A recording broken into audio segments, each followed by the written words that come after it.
I learned about the station from a trucker named Calvin Hollis. It's a kind of rangy, big-jawed dude you meet at a truck stop diner at 2 a.m. Okay, when the only people awake are caffeine junkies and the loneliest hearts in the state. I was driving across the desert to interview for a small-town reporting job, half convinced the road would swallow me whole. Calvin and I struck up conversation over watery coffee. He asked what music I listened to on night drives. Whatever the FM dial gives.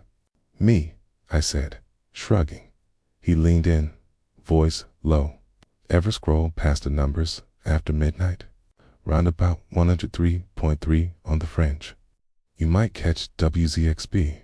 That's the one that only talks to people who shouldn't be awake. He said the last part with a grin, but something tight flickered behind his eyes. I jotted the call letters down because a journalist never discards lore that strange. Calvin paid his bill and lumbered out the door at the counter. The waitress, a tired woman with a smoker's rasp, told me Calvin passed through every month, always leaving some spooky rumor. She said last time it was flash flood ghosts near mile 92, a month before, lights hovering over a canyon. Okay, I laughed, but the joke soured on my tongue. On the drive west, I kept staring at the dash clock, tapping the seek button every few miles, half hoping for nothing. It was 1:15 midnight when static parted like a curtain, and a silky voice slid through the speakers. Welcome, restless one. You're tuned to WZXB, where the desert breathes and the night remembers. The DJ's tone was hypnotic, equal parts lullaby and funeral mass. My headlights carved tunnels through black emptiness. The horizon was gone, replaced by shifting dunes and scrub. Tonight's forecast, the voice whispered, calls for dead air and company. Crackly lull drifted in, some old blues guitar I couldn't place. Notes wobbled, slowed, reversed.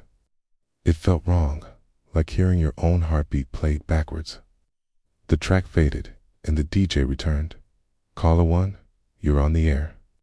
No ring, no click, just a new voice, raspy and desperate. Okay, I'm lost out near mile 73. Is anyone listening? I tensed. Mile 73 was exactly behind me 10 minutes ago. We hear you, the DJ crooned. Describe your surroundings. A gust rattled my cab. The caller's breath hitched. No stars, no road markers, my headlights. He fell silent, then screamed, quick and gurgling. Static swallowed him whole. We lost our friend, the DJ sighed, almost amused. Lines stay open. I jabbed the power button. Silence. My pulse thundered in my ears. 30 seconds later, curiosity won. The station was back, only faint guitar hiss. I convinced myself it was performance art, a pirate broadcast pranking insomniacs. Still, I kept the volume low all the way to the shabby motel on the edge of Bleak Creek, Arizona.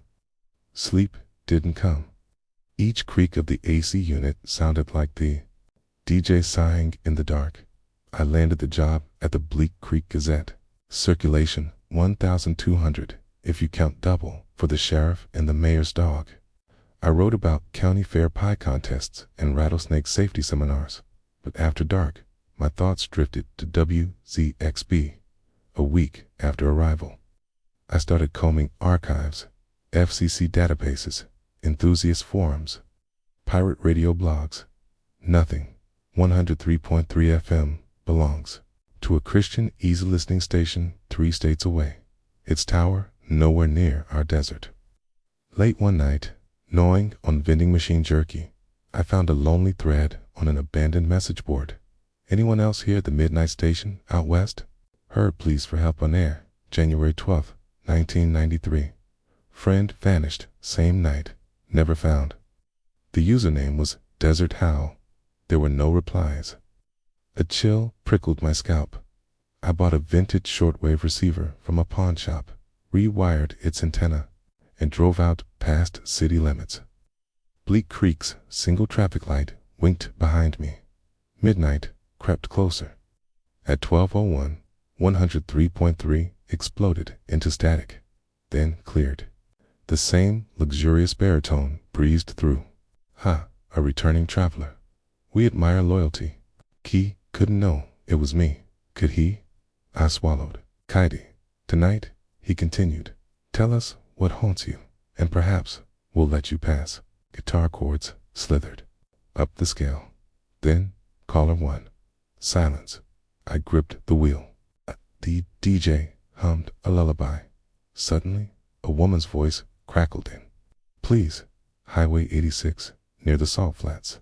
I see headlights behind me, but no car, she sobbed. It's getting closer. The DJ whispered, embrace it. Her line went dead. I nearly swerved when movement flashed in my rearview mirror, just tumbleweeds, skipping across a pavement. Enough, I killed the engine on a dirt turnout. Breathing, dust, and fear. My recorder captured everything. I'd publish and expose and bust the hoax, but as I reviewed the tape back home, my computer glitched. The audio twisted into shrieking feedback and then corrupted entirely. The file had 0 bytes. The backup cassette, blank hiss, like the station didn't want proof. 2 weeks later, Calvin Hollis rolled into the diner again. I cornered him, voice shaking. WZXP is real. What do you know? He steadied me, eyes bloodshot, which I'd never tuned. In, kid. He rolled up his sleeve. Deep, jagged slices pocked his forearm. Drove off the road the first night after they answered my call. Said my past was chasing me. I saw my dead brother in my high beams. He gulped black coffee. Lost control. Wrecked in a wash. The cuts barbed wire. Why keep listening? I asked. He chuckled. Hollow. Once you hear them, they hear you back. Radio won't stay silent. Static starts talking. Sleep. Forget that. I pressed for more, but he left mid-sentence, muttering, roads hungry. That night, my bedside radio switched on by itself at 12:04. The DJ cooed. We see you, writer. I hurled it against the wall. Batteries spilled like guts, yet the speaker crackled on. You can't kill the frequency. Kay smashed it with a lamp until silence reigned. Kay, I can fight it in scarlet. The Gazette's layout. Editor, sharp-tongued, an amateur ham radio hobbyist. She laughed until I played a still intact snippet on my phone, the DJ's velvet voice whispering my name. Her grin died. The signal could be ground wave skip, she said weakly, but names. She chewed a nail. Some transmitters embed metadata. Maybe a hacker. Scarlet. My recorder wiped itself. I snapped. Explain that. She sighed. I won't, but I'll help. That Friday, we drove to a ridge overlooking the desert, hauling Scarlet's portable spectrum analyzer and a collapsible antenna. Midnight hit. WZXB oozed through the headphones. The analyzer screen writhed no stable carrier wave, just a roving spike that jumped frequencies in impossible patterns. That's not RF as we know it, Scarlet muttered. Then what? I asked. Something between frequencies, like it piggybacks on the hiss. She paled. We should stop. The DJ's voice fluttered from the headset, louder than before, though volume. Knobs were low. Scarlet, your heartbeat is exquisite. She ripped the cans off, eyes wild. Take me home. A pattern emerged. Every time WZXB addressed a caller by name, that caller vanished within 48 hours, confirmed by police bulletins, social media pleas, or, in Scarlett's case, by the empty chair at the Gazette the next Monday. She texted me at 11 p.m. on the Sunday, stations outside the house. Voices in the rain. I tore across town to her apartment. The door was unlocked, with coffee steaming on the desk. There was no sign of her. My pulse in my ears, I noticed a baby monitor on her kitchen counter, the one she hacked into a cheap wideband receiver for fun. The speaker fizzed with faint applause. Then the DJ intoned, Scarlet exits the broadcast. Who's next? I collapsed. They'd taken her. After that, Every electronic in the house turned against me. The microwave was saying, midnight is closer than you think. The shower radio saying, let's wash away the daylight. Cell phone alarms chimed at 12:05 a.m. with recordings of people begging for help. I smashed devices, but even unplugged wires, sang with low hums. Sleep ebbed into hallucination. I drifted at my desk, jerking awake to scribbled notes I never wrote. I read them.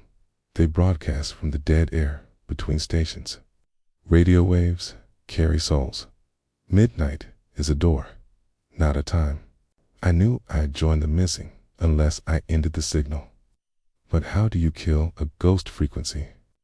In county maps, I found a scar of restricted land, Dead Horse Canyon, 5 miles from the diner where Calvin spoke. Old rumors claimed a Cold War relay. Tower once stood there, toppled in an earthquake, wires buried under rock. I loaded my Jeep with bolt cutters, salt, and gasoline, half folklore, half desperation. The canyon walls loomed like gravestones. My watch ticked 11:40 p.m. I hiked fast, guided by a handheld radio on scan. There was a hiss, then the first. Strains of warped blues bled through. Signal strength climbed as I descended. At 11:55, I found it, a skeletal transmission tower, half swallowed by sand.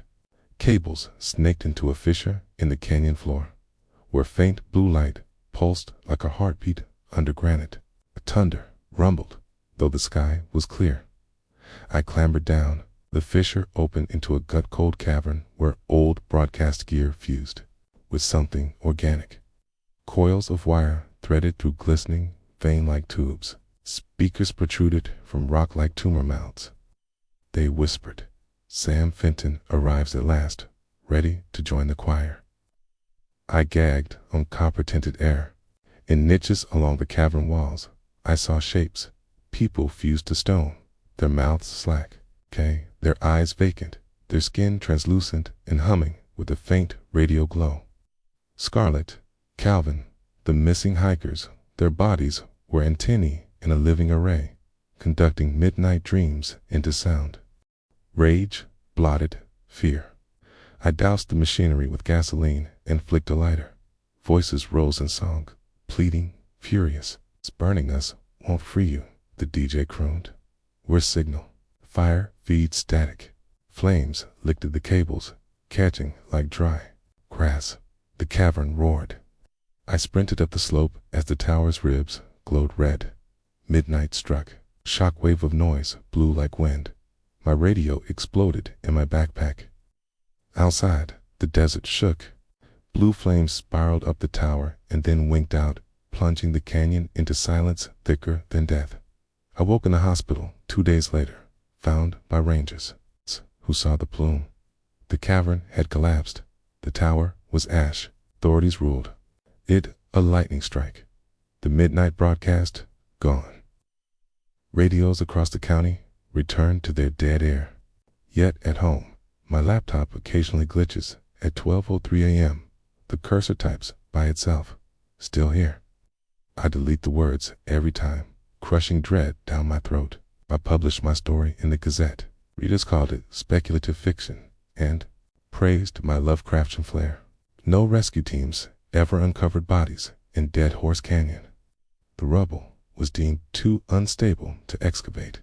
Sometimes, driving lonely highways, I catch a whisper in white noise. Half a guitar riff, a soft sigh. I change the station before the voice can say my name. But curiosity is a wound, scabbing, then itching, and I know that wounds, like frequencies, never fully close.